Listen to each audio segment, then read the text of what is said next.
Shalom, selamat pagi keluarga kerajaan sorga, keluarga kerajaan Allah yang saya kasihi, yang semuanya mengasihi Anda. Makhluk-makhluk semuanya mengasihi Anda, percaya itu. Alam juga mengasihi Anda, makanya mereka berbuah, mereka menghasilkan untuk bisa Anda nikmati gitu ya. Ini aku mau menanggapi nih berita-berita yang seliweran yang sudah mungkin dijawab oleh hamba-hamba Tuhan, pendeta-pendeta ternama ya. Sudah itu, tapi kok tergelitik untuk ngomongin. Sederhana aja sih kalau saya ya, karena saya bukan hamba Tuhan. Saya bukan pendeta gitu. Tapi kita mau bahas yang namanya Kristen progresif gitu ya. Kalau catatan saya di sini saya baca-baca gitu ya, apa sih yang jadi rame sekarang? Cuma saya sering melihat atau sering mengikuti khotbah ini, pendeta ini ya, yang mengklaim bahwa dirinya adalah Kristen progresif. Saya perhatikan, cuma esensinya apa ya? Saya baru tahu belakang ini kalau dia ternyata Kristen progresif gitu loh. Karena ada yang menyimpang, tapi mau ngomongnya gimana ya, gitu. Jadi begini, kalau kita ngomongin asal-usul Kristen progresif, pasti bukan dari Indonesia ya. Tapi mungkin kenapa dibawa, maksudnya bergerak di Indonesia ini masif gitu, atau enggak sekarang lagi booming atau bagaimana, karena Indonesia ini kan beragam budaya, bangsa, bahasa gitu ya, apalagi Pancasila gitu ya, yang it means dimana kalau saya bilang Kristen ini mempergunakan kondisi sosial budaya keberagaman ini di Indonesia untuk masifnya ajaran ini. Ngeh nggak sih gitu loh, bahwa di Indonesia kan ada yang keadilan sosial, mereka percaya itu keadilan di atas segala-galanya ya, bahwa terus Undang-Undang 45 kan ya, terus apa, ketuhanan, padahal di situ ada ketuhanan yang Maha Esa loh. Gue bingung ya, karena progresif ini katanya satu menyatakan bahwa tidak percaya bahwa Tuhan itu satu-satunya jalan. Mungkin maksudnya mereka Kristus kali ya. Nanti kita bahas satu-satu gitu. Apa yang menjadi concern aku tadi nulis ya. Kalau menurut pendeta Roger Wolsey, bahwa mereka ini itu Kristen progresif itu adalah itu munculnya 2006 ya, barusan. Mereka itu kami tidak gitu ya, menyatakan bahwa kami tidak percaya kepada bahwa Alkitab adalah firman Tuhan yang tidak ada salahnya atau tidak akan pernah salah. Gitu. Terus tidak percaya bahwa penganut agama lain akan masuk neraka kalau tidak masuk Kristen. Tuh ya. Di sini aja bingung gua. Terus gini. Satu ya, mereka bilang bahwa ini adalah reformasi iman. Jadi progresif itu kan kayak bergerak, kayak selalu update gitu loh. Selalu ada update-nya. Enggak menetap di situ. Jadi selalu berubah-ubah. Progres gitu loh. Selalu memprogres, selalu ada yang baru, ada yang apa sih? Ada yang diupdate aja gitu. Terus mengklaim kebenaran di luar historitas dan faktualitas. Nih, berarti kan kalau saya nggak salah ya, koreksi saya kalau saya salah. Berarti tidak percaya dengan histori atau faktual, fakta. Istilahnya apa yang terjadi saat itu gitu ya. Histori itu bukan sesuatu yang mengajarkan kita sampai saat ini tuh benar, atau sesuatu yang harusnya, berarti mungkin harusnya Alkitab itu bisa berubah-ubah gitu. Maksudnya harus dirubah, maksudnya bukan berubah-ubah, harus dirubah sejalannya dengan zaman, gitu ya. Terus ini ada yang begini nih, landasan Alkitabiah. Keyakinan Kristen progresif itu berakarnya dari Kristus, dari Yesus gitu ya. Tapi dia tidak percaya kalau Yesus itu satu-satunya jalan menuju kekekalan gitu, keabadian. Kita baca ya di sini ya. Keyakinan progresif ini, iman Kristen didasarkan pada 3 panggilan utama, yaitu kita lihat melalui untuk mencintai Tuhan, untuk mencintai sesama kita, dan untuk mencintai diri kita sendiri. Kalau di kita ini ada tambahan 1 berarti ya, mencintai diri kita sendiri. Ini ya poinnya ya, di ini ya, mencintai diri kita sendiri. Oke. Padahal di lain agama itu ada memang yang hubungannya dengan manusia saja yang menjadi fokusnya, seperti mungkin Buddha ya. Koreksi lagi kalau saya salah. Buddha. Kalau di Muslim hubungannya habluminanas, habluminallah. Kalau nggak salah ya, saya salah sebut, maaf. Jadi ada hubungannya manusia dengan Tuhan, tapi tidak ada mencintai diri sendiri. Gitu ya.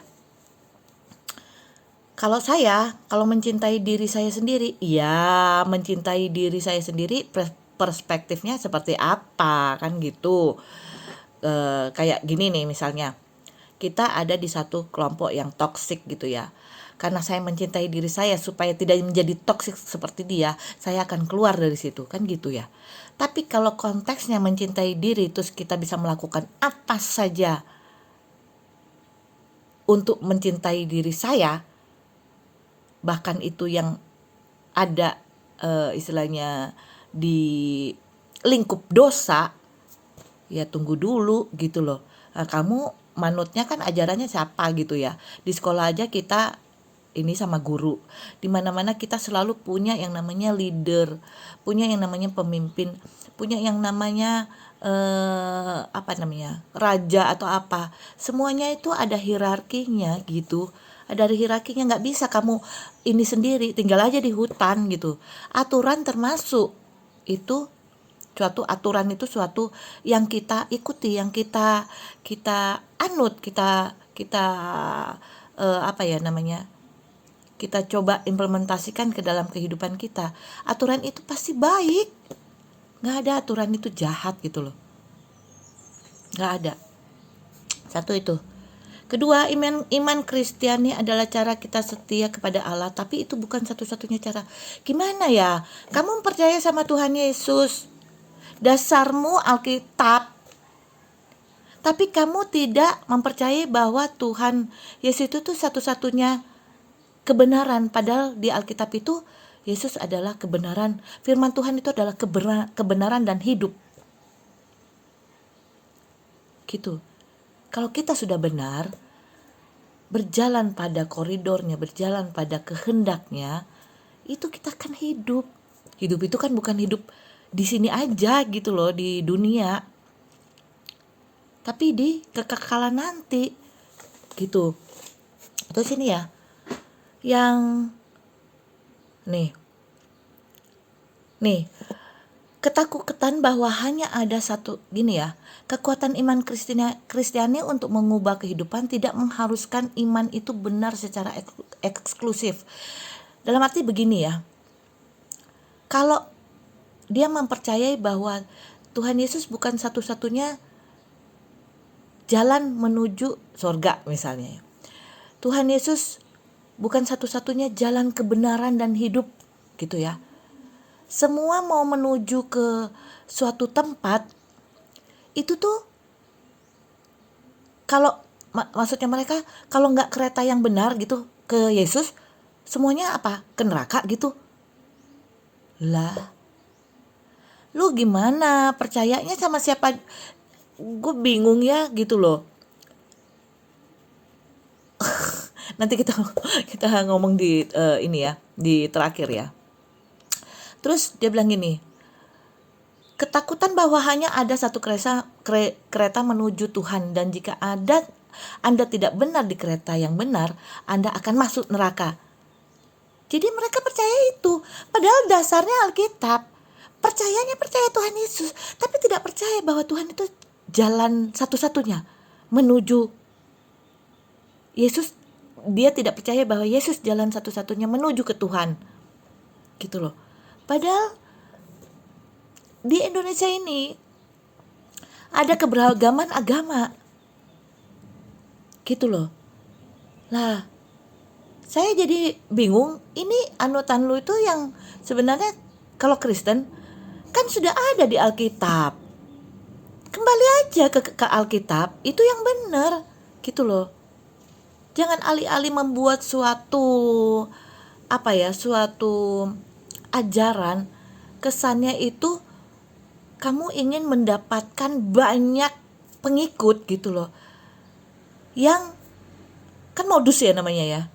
Yang bilang, "Hey, ikut kita, nggak percaya dengan ini loh, bahwa Yesus itu satu-satunya jalan untuk ke Tuhan, jalan satunya jalan ke surga." Padahal mereka agama yang lain itu punya juga keyakinan itu, bahwa misalnya Muhammad adalah satu-satunya jalan menuju ke surga. Lu gimana coba lu? Alih-alih mau merangkul semuanya, tapi lu itu nggak tahu ada di mana. Posisi lu tuh nggak ada di mana. Nggak di Kristen juga, nggak di Buddha juga, nggak di Islam juga. Apa itu? Ya kayak lu mempercayai LGBT, ya gitu lu. Nggak di darat, nggak di laut. Ambigu. Makanya lu konsep lu itu percaya, konsep lu itu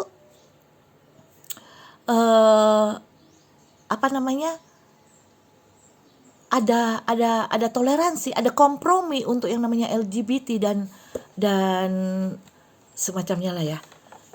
Kita ikut. Yang ketiga, kasih kepada Tuhan menyangkut seluruh aspek kehidupan, tidak hanya kehidupan manusia saja. Ya benar, mereka meyakini harus itu bumi, ekosistem merupakan ekspresi iman. Iya benar. Kalau itu alam, iya. Ciptaannya siapa juga gitu loh kan. Tuhan yang menciptakan. Ya kita harus menjaga, itu udah benar. Gitu ya. Terus cinta kepada sesama, yang keempat, cinta kepada sesama artinya mengulurkan kebaikan dan kepedulian. Gini dia, cinta terhadap sesama mencakup penegasan terhadap komunitas LGBTQ, pendatang atau penganut aliran kepercayaan lain, bahkan mereka yang bermusuhan. Saya nggak ngerti ya, karena penjabarannya juga, yang penganutnya juga nggak bisa menjabarkan bagaimana banget ya, karena mereka itu kayak kompromi untuk hal yang itu. Oke, semua dikasihi Tuhan, semua itu dicintai Tuhan, makanya Tuhan ada yang namanya Alkitab ini, firmannya dia, firman Tuhan itu datang kepada orang berdosa dong, bukan kepada orang benar. Nah LGBTQ itu udah lingkupnya dosa, tapi lu dikompromi, kita harus menerima, iya, tapi bilang Tuhan menerima semua orang, tapi menolak dosanya, bukan orangnya. Kita ketemu sama orang LGBTQ nih, langsung gini, kita berusaha mengimani bahwa mereka itu bisa berubah. Lu kok gak percaya? Padahal lu bilang progresif. Gitu loh. Itu kan sama dengan kamu yang punya dasar Kristen progresif. Itu artinya kamu tuh nggak bisa taat, nggak bisa setia. Kamu bisa berubah-ubah dengan seiringnya zaman, enak dong. Gitu loh. Nah Tuhan bisa juga ituin kamu seperti itu. Kalau kamu tidak taat dan setia dan gak yakin, ngapain lu pakai kata Kristen? Bikin aja iman progresif, itu lebih universal kan, iman progresif. Jangan pakai Kristen progresif, dasar lu Alkitab. Gimana? Tapi lu menyangkal itu Alkitab gak selalu benar. maybe nggak selalu benar gitu loh. Bahkan ada kalau Alkitab perjanjian lama, perjanjian baru yang ini istilahnya dibawa ke kehidupan kita sekarang ini. Tapi cerita-cerita itu cerita benar. Tapi pengenaannya mungkin kalau di sini tuh nggak bisa disesuaikan. Itu aja sudah progresif disesuaikan dengan kehidupan kita zaman sekarang. Tapi bukan mengkompromi dosa. Gitu. Bukan mengkompromi dosa gitu loh. Tapi progresif iya. Iman itu bertumbuh aja udah progresif ya, ada progresnya bertumbuh itu. Dari yang tidak percaya menjadi percaya, bukan yang percaya jadi LGBT, yang percaya jadi pencuri, jadi perampok. Aneh lu gitu. Terus kelima, mencintai diri sendiri berarti melakukan disiplin spiritual. Gitu ya. Oke, dia bilang sih pola makan yang sehat, latihan fisik, oke itu semua. Tapi perspektifnya seperti itu juga nggak usah di Alkitab, di Kristen, gitu loh. Nah kalau lu melakukan makan nggak bener, ini nggak bener ya penyakit. Itu namanya tidak mencintai diri sendiri, gitu loh. Terus ini ya yang jadi catatan saya, yang dipercaya itu iman Kristen sebuah perjalanan tapi bukan tujuan, karena mereka mempercayai bahwa iman itu kita itu kalau dalam iman itu selalu dalam proses, benar diproses. Tapi lu kalau melakukan di dunia aja lu punya tujuan. Gue tujuan kerja mau jadi kaya, gue kerja supaya gue nggak dikecilin sama orang, gue kerja ini punya tujuan. Lalu beriman nggak punya tujuan gimana? Tujuan lu itu hidup kekal bersama Tuhan Yesus. Kalau lu nggak pernah nggak usah deh pakai kata-kata Kristen. Iman progresif, oke. Iman progresif judulnya aja, aliran iman progresif, boleh dong. Jangan pakai Kristen. Alih-alih ya lu bilang, oh di sini banyak karismatik lagi nih, tapi selalu yang nggak bener kayak apa dulu ya, aliran yang nggak bener, udah deh cekek karismatik atau apa, tapi tetap pakai Alkitab, nggak ada yang nyeleneh. Cuma mungkin mereka dogmanya, aturan gerejanya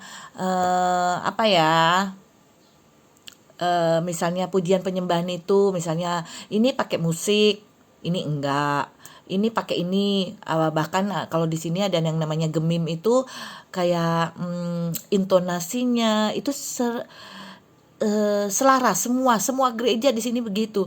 Terus kalau misalnya judul perikop misalnya minggu ini temanya itu semua gereja pakai itu. Tapi nggak bilang Tuhan Yesus bukan satu-satunya jalan. Lu jalan lewat mana? Kan gitu. Kalau kata pendeta Gilbert tuh banyak jalan ke Roma. Ya itu Roma. Lu mau jalan kemana? Ke surga atau ke mana? Gitu loh. Kadang-kadang ya. Tadinya gue ini ya. Terus ini ya. Kita baca ya. Ini. Gereja nenek moyang kita bergabung pada tahun 1957. Menjadi United Church of Christ. Sebuah denominasi nasional yang dikenal karena dedikasinya terhadap keadilan sosial. Jadi mereka menganut keadilan sosial. Gak salah, keadilan sosial ada di sila kita. Makanya gue bilang mereka alih-alih ya bikin suatu ajaran yang baru, tapi mengadopsi yang kayak gitu silapannya. Tapi dikaburkan untuk kepentingannya mereka sendiri gitu ya. Hak asasi manusia dan keadilan lingkungan. Kami memandang diri kami sebagai gereja yang pertama, nih catat ya. Gereja yang pertama, nanti saya kasih linknya. Gereja yang pertama, gereja arus utama pertama yang menahbiskan seorang wanita. Oke, saya nggak tahu menahbiskan wanita gimana. 1953. Gereja pertama, gila, gereja pertama yang menahbiskan seorang pria gay secara terbuka. 1972. Oke. Saya nggak tahu menahbiskannya itu gimana. kalau menahbiskannya dia gay, terus dia bertobat, terus dapat pengurapan baru, terus dibaptis lagi baru, is okay, dia bertobat. Ini apa? Tapi saya nggak tahu, karena mereka bilang siapapun oke, mungkin pandangannya siapapun boleh mengikut kita, gay, apa bahkan agama yang lain, karena Yesus bukan satu-satunya jalan. Ya udah bener agamanya masing-masing. Sudah, lu mau kumpulin semua agama terus ngikut elu tuh ya. Kembali lagi, koreksi kalau saya salah, gitu ya. Gereja pertama yang memberikan jaminan bagi seorang pendeta Afrika Amerika yang ditangkap karena suatu kasus demonstrasi hak-hak sipil tanpa kekerasan. Gitulah. Baik pria yang menyerukan nih, orang pertama yang menyerukan kesetaraan pernikahan bagi komunitas LGBTQ 2005. My God. Kita ini memang di dalam masa-masa gimana ya? Semakin banyak penginjilan, semakin banyak pelayanan, tapi semakin banyak juga orang-orang tigeleduk. Apa tigeleduk? Orang-orang yang nggak tahu sebenarnya. Jangan-jangan yang pendeta-pendeta ini, sorry to say ya, mereka butuh pembenaran diri.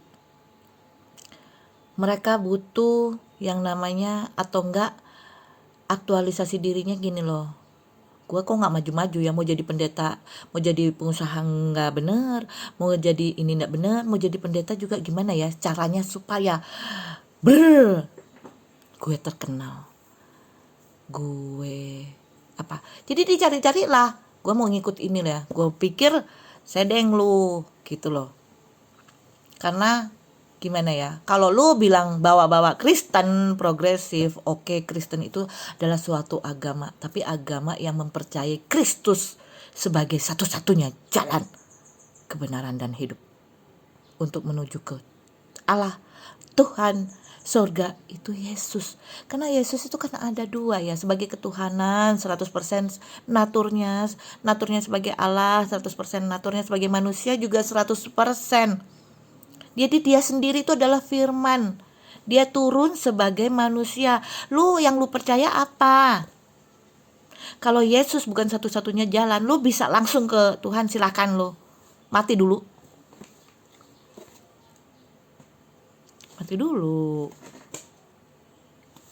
Gitu ya. Banyak kompromi. Karena alih-alih mereka kepedulian terhadap orang miskin yang tertindas. Lu ngomong ini di area mana? Memang sekarang oke, tapi eranya sudah digital, eranya sudah sosmed itu bisa memviralkan orang-orang yang tertindas itu supaya ditangani dengan baik. Kalau dulu tertindas benar-benar tertindas karena dikuasai oleh raja, dikuasai oleh pemimpin yang otoriter atau apa, dan nggak ada yang berani untuk itu, gitu ya. Bahkan Yesus pun mati di kayu salib untuk menebus dosa-dosa kita. Perandaiannya gimana ya? Dosa-dosa kita itu dia kan mengajar kebenaran. Dia mengajar kebenaran, orang lain gak suka. Simpelnya gitulah. Pemerintahan saat itu gak suka karena pengikut dia banyak, pengikut kebenaran. Sedangkan pemerintahan saat itu atau kerajaan saat itu perilakunya atau karakternya gak benar, menyembah berhala lah atau apa. Dia datang untuk meluruskan, nih loh jalan yang benar sini, meskipun lu rasa sempit. Kayak kita hari-hari ini, kita sedang berproses, iya, iman kita mau bertumbuh ya, proses dulu. Kalau saya punya 5 pilar ya: belajar, proses, bertumbuh. Kalau kita sudah belajar, kita sudah berproses, kita harus bertumbuh. Berdaya dulu. Kita harus berdaya untuk sharing lagi. Share yang kita sudah dapat, yang kita sudah pelajari, yang kita sudah berproses, kita bagi dalam cerita, dalam kesaksian. Sudah kita berdaya begitu, kita harusnya bertumbuh ya. bertumbuh lebih dan lebih. Kalau sudah kita itu tujuan supaya kita bisa berbagi apa aja, keadilan sosial, berbagi gitu. Kami selalu gereja telah mereka reformasi, iya kita reformasi. Kadang-kadang orang-orang sekarang itu kan, apalagi di daerah tempat saya, begitu banyaknya gereja sampai dibilang negeri 1000 gereja. Negeri 1000 gereja, 100 meter gereja itu pun ada yang nggak benar. Tapi itu nggak benar, itu oknumnya. Berarti lu harusnya gini ya, kalau lu keadilan sosial, apa yang lu lihat diri lu sendiri gini, ini aja humanitas progresif. Jangan utak-utik Kristen. Alkitab lu ya lu bikin sendiri aja. Gitu. Ini pendapat gua, pendapat aku. Pendapat orang yang awam. Tapi aku sedih dimana saat ini saya lagi bertumbuh dalam iman, dihajar habis-habisan supaya bertumbuh dalam iman, supaya kembali dalam iman. Muncul dulu pade yang menyesatkan. Kalau orang gak kuat-kuat iman, lu bilang reformasi iman, tapi itu bikin orang gak kuat iman, itu ya semakin terjerumus tahu. Kita harus jadi orang Kristen yang smart, orang Kristen yang taat, setia gitu. Progresif boleh, tapi dalam iman kita harus bertumbuh menjadi lebih baik, bukan kompromi dengan dosa gitu ya teman-teman. Semoga ini menjadikan pembelajaran buat kita, tapi tetap agamamu, agamaku ya agamaku. Apa yang aku percayai ya itu. Tuhan Yesus satu-satunya jalan kebenaran dan hidup. Tuhan Yesus memberkati.